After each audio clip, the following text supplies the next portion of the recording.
Bonjour mes lucioles, me revoici avec un tuto. Donc originalement, il s'agissait d'une inspiration de la Saint-Patrick. Donc c'est un superbe maquillage dans les tons vert et marron doré qui ira très bien avec les yeux bruns.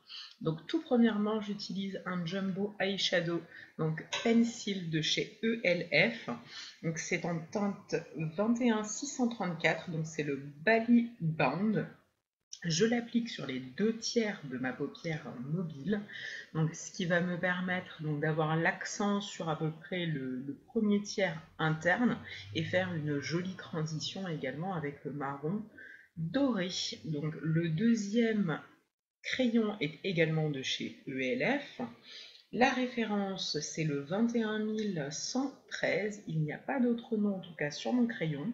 J'ai essayé de retrouver le nom exact sur le site, mais je ne l'ai pas trouvé.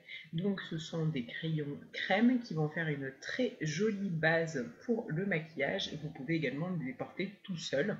Donc, vous tracez un V en coin externe avec le brun doré. Vous n'avez pas forcément besoin d'être super précise parce que vous allez venir blender tout cela. Donc là, je le fais avec un pinceau estompeur de chez BH Cosmetics.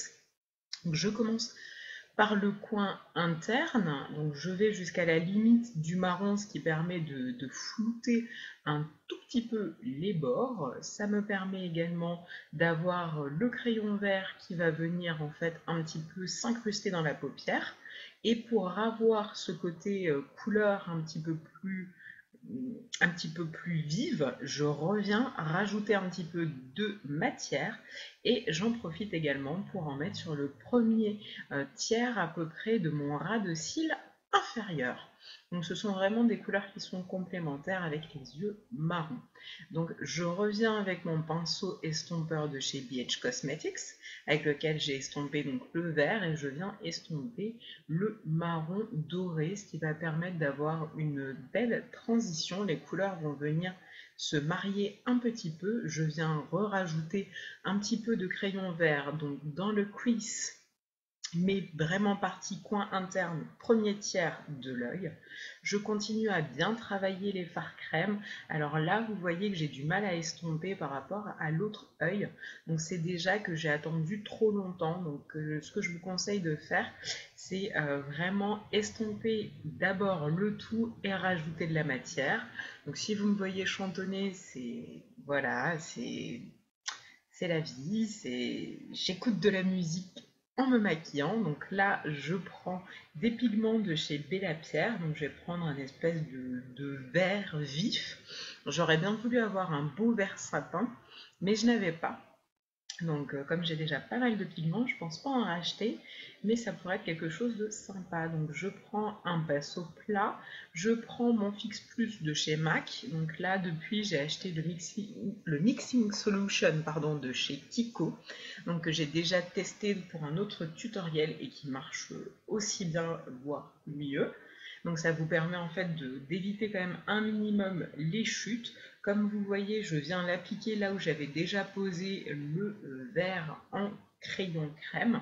Donc vous voyez tout de suite que la couleur devient beaucoup plus vivante, beaucoup plus vibrante et qu'elle se remarque vraiment énormément. J'adore cette couleur. Je trouve que pour les peaux mates, c'est vraiment une très très très belle couleur. Donc je viens d'appliquer sur mon ras de cils inférieur. Donc il y a des chutes, c'est pour ça que je fais toujours mon teint après quand je fais des maquillages chargés comme celui-ci. Donc simplement avec un coton, je viens essuyer donc les petites chutes.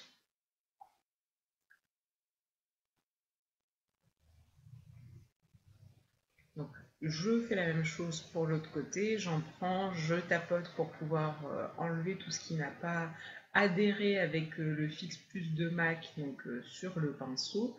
Là, le but c'est vraiment de bien mettre de la matière, donc il suffit de tapoter. Pour le ras de cils inférieur, vous pouvez donc passer dessus. En tout cas, après avoir posé la matière, vous pouvez lisser un petit peu, mais je vous conseille vraiment de tapoter quand vous déposez les pigments parce que ça vous permet d'avoir une belle couvrance et pas forcément avoir à revenir dessus. Donc, surtout, pensez à bien fermer vos pigments au cas où il y a un incident. Là, je prends des pigments d'une gamme un peu plus neutre, encore chez Bella Pierre. Là, c'est un marron, donc là, c'est Real Life encore. Je pense que j'ai oublié d'enlever le packaging. Donc voilà, oui, effectivement, c'est du maquillage qui est acheté depuis un certain moment, mais j'avais pas encore eu l'occasion de tester. Donc ça permettra de faire en plus des first impressions. Et là, vous voyez que c'est le Kiko, le Real Glare, dont j'ai fait une revue, qui est absolument nulle. Et vous venez de voir en direct live un morceau tombé, donc ce qui explique un peu mon air contrarié. Je suis enfin venue à bout du packaging, donc je reprends un autre pinceau avec le Fix Plus de chez MAC. Donc je l'humidifie bien.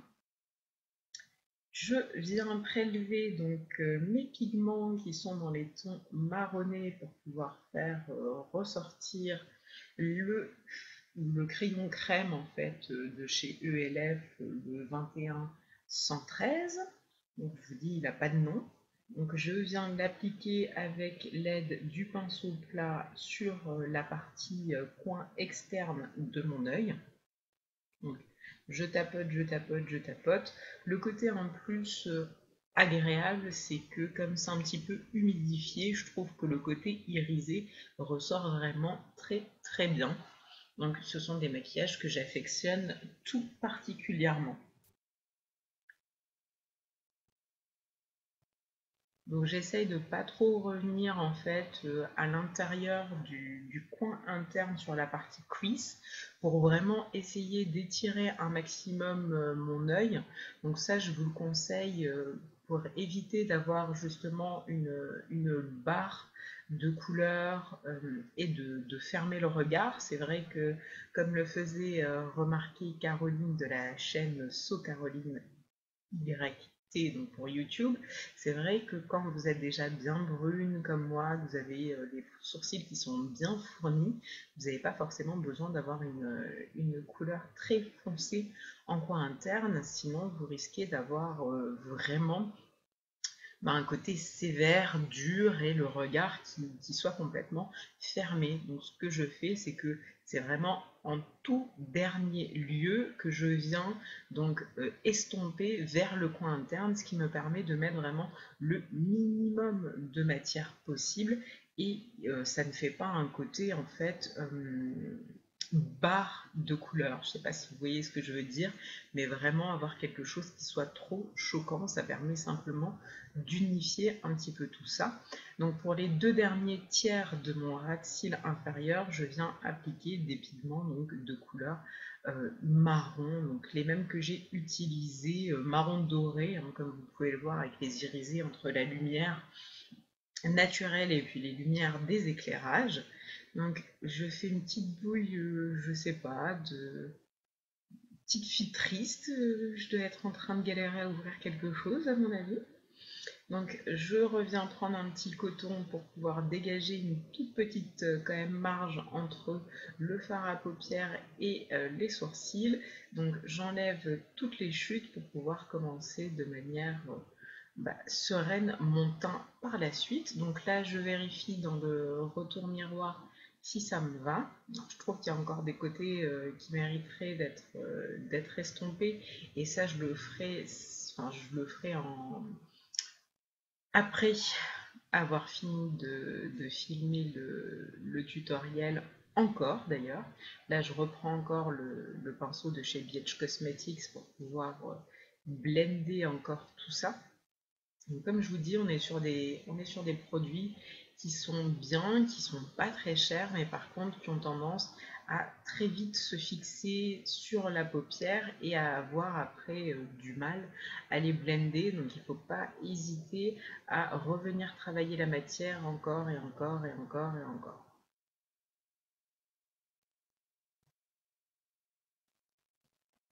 Donc là, je finis un peu à la barbare avec le doigt pour pouvoir enlever ce qui a dépassé, hein, ça c'est la réalité des choses aussi.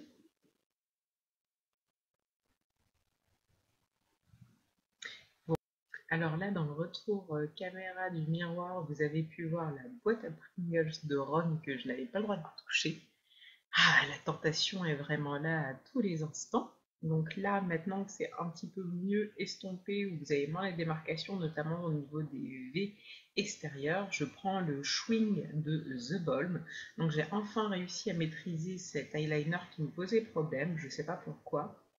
Mais pendant un long moment, j'ai estimé que la pointe était vraiment trop flexible et donc du coup, j'avais énormément de mal à tracer mon trait d'eyeliner. Ça a été un flop pendant un long moment et puis là, je dois dire que c'est fait plutôt partie de mes tops.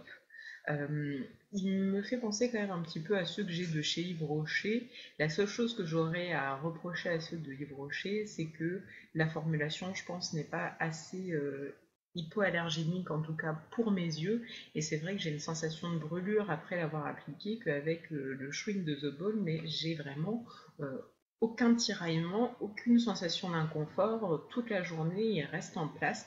Il est vraiment top. Donc pour le mascara, j'ai choisi de mettre le Better Than Sex de chez Too Faced. Donc il est dans mes favoris de ce mois-ci en combo avec le mascara donc, de chez Avril. Le mascara de chez Avril, je le trouve bien définissant, c'est-à-dire que, enfin définissant c'est peut-être pas le terme, vous arrivez à mettre beaucoup de matière avec, mais c'est vrai que le Better Than Sex, il a un côté vraiment allongeant, il étire, il va séparer les cils, enfin il est vraiment, moi je le trouve top. Voilà les filles, et j'espère que le tuto vous aura plu, je vous fais plein de bisous et je vous dis à très vite.